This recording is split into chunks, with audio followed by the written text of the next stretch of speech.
E se eu te dissesse que o maior conflito do século XXI não começou agora, nem há 100 anos, mas há milênios, e que ele já estava descrito em um livro milenar, escrito por profetas que jamais conheceram tanques, drones ou armas nucleares, mas que mesmo assim descreveram com precisão o cenário que vemos hoje?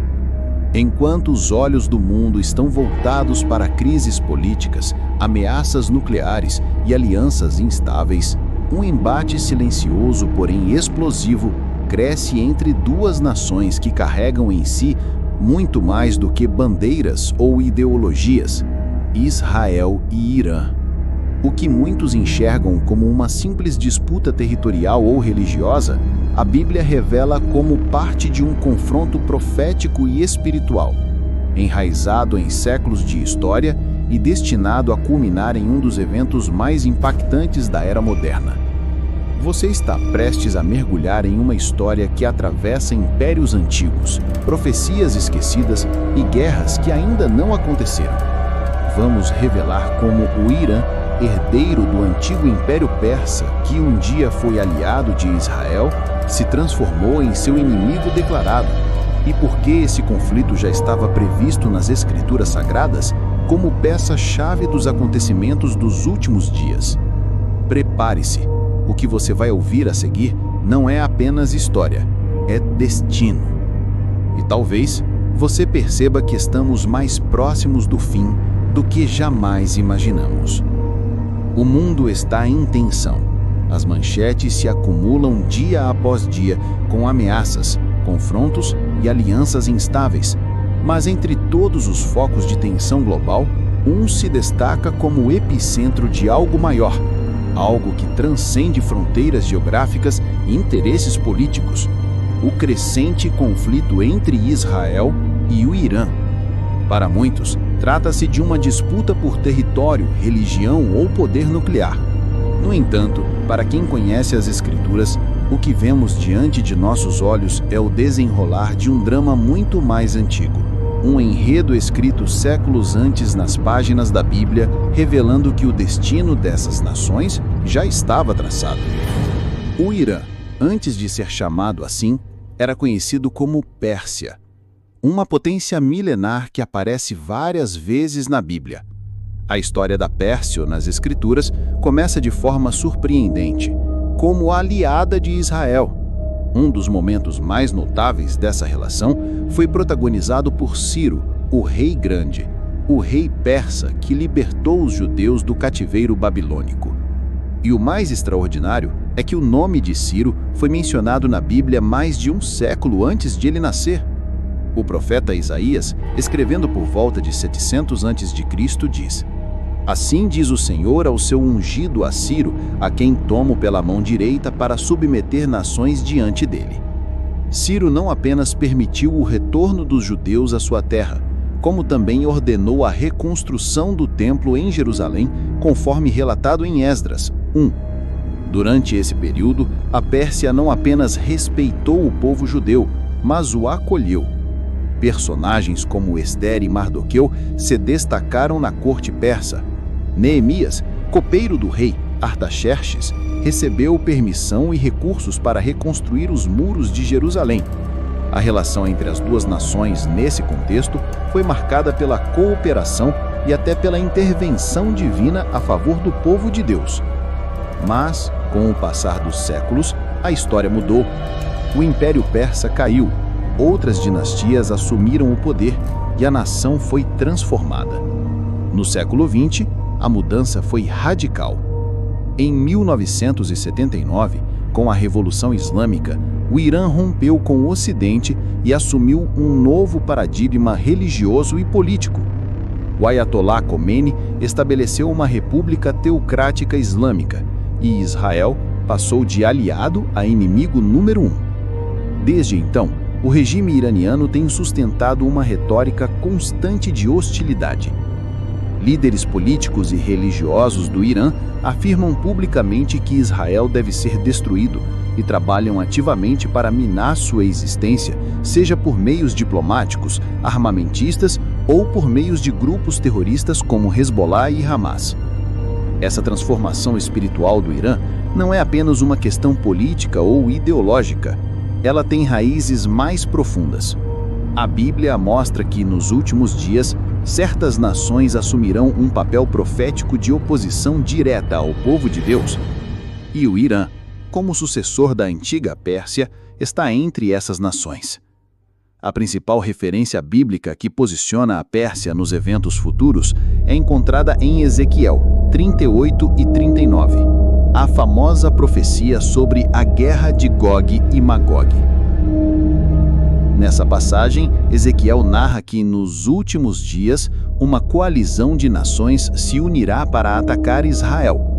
O líder dessa aliança é chamado de Gog, príncipe da terra de Magog, de Mecheque e Tubal. Muitos estudiosos associam Magog a regiões do norte, possivelmente a Rússia ou áreas da antiga União Soviética. Mas entre os aliados nomeados está claramente a Pérsia. A Pérsia, Cuxi e Puti estarão com eles, todos com escudo e capacete. Ezequiel 38:5. Essa coalizão marchará contra Israel, que estará habitando em segurança. A razão aparente será a cobiça, o desejo de saquear a prosperidade de Israel. Mas, no pano de fundo espiritual, trata-se de uma rebelião global contra o propósito divino. No entanto, Deus intervirá de forma sobrenatural. Terremotos, confusão entre os exércitos invasores, pestes e chuva de fogo cairão do céu. O objetivo não será apenas proteger Israel, mas revelar ao mundo que o Senhor é Deus. E sabereis que eu sou o Senhor. Ezequiel 38:23. O curioso é que, apesar da hostilidade atual, o Irã, como povo, não está completamente perdido. Há um mover silencioso e poderoso do Espírito de Deus no coração do território iraniano. Relatos de missionários e convertidos revelam que o Irã abriga hoje um dos maiores movimentos de conversão ao cristianismo no mundo muçulmano. Muitos iranianos estão encontrando Jesus em visões, sonhos e através do testemunho corajoso de irmãos secretos. É uma prova viva de que, mesmo em meio à escuridão, Deus está salvando os seus. A Bíblia, inclusive, parece apontar para esse avivamento em Isaías 19. Nesse capítulo surpreendente, o profeta descreve um tempo futuro em que Egito, a Síria, que incluía partes do atual Irã, e Israel adorarão juntos ao Senhor. Naquele dia, Israel será o terceiro com o Egito e com a Assíria, uma bênção no meio da terra, porque o Senhor dos exércitos os abençoará, dizendo: Bendito seja o Egito, meu povo, e a Assíria, obra de minhas mãos, e Israel, minha herança. Mas, até que esse tempo chegue, o conflito continuará, e as profecias indicam que se intensificará.